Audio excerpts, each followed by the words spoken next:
I want to speak about something very, very important. This is all important, I must say.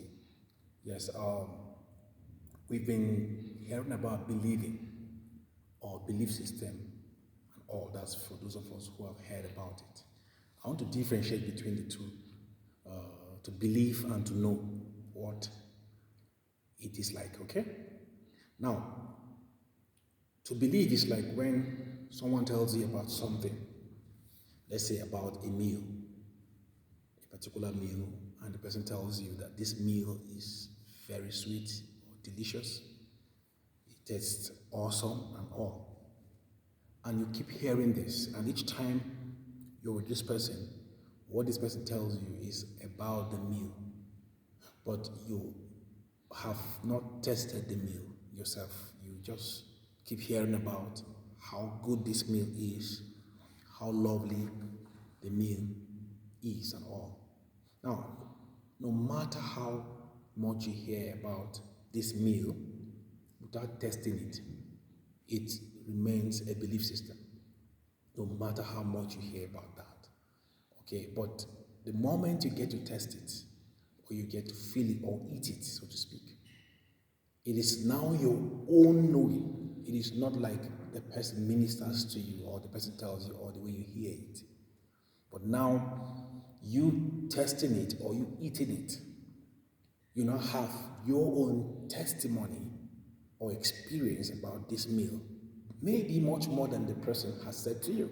It is now a first-hand information or so to speak. All right?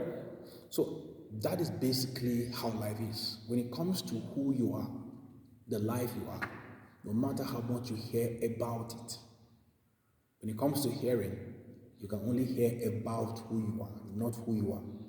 And no matter how much you hear about who you are, it is only in the realm of belief system.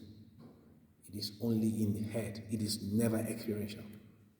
No matter how you hear, no matter how much you get to hear about you, it is the belief system. But the moment you have an experience of who you are, it is now a knowing flow.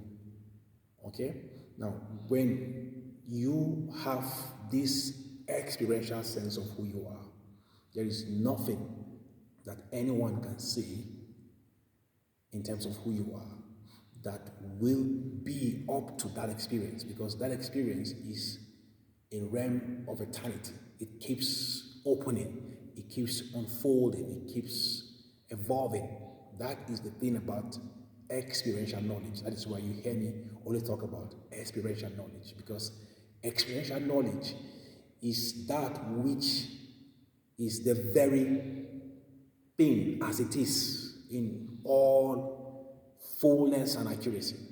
You can't miss it when it comes to experiential knowledge. So who you are is experiential. Who you are, the truth of your being is experiential. It is not by hearing. Though we've heard about this saying that says faith comes by hearing, like in scriptures. We've heard about it in the Holy Book. But that was for their level.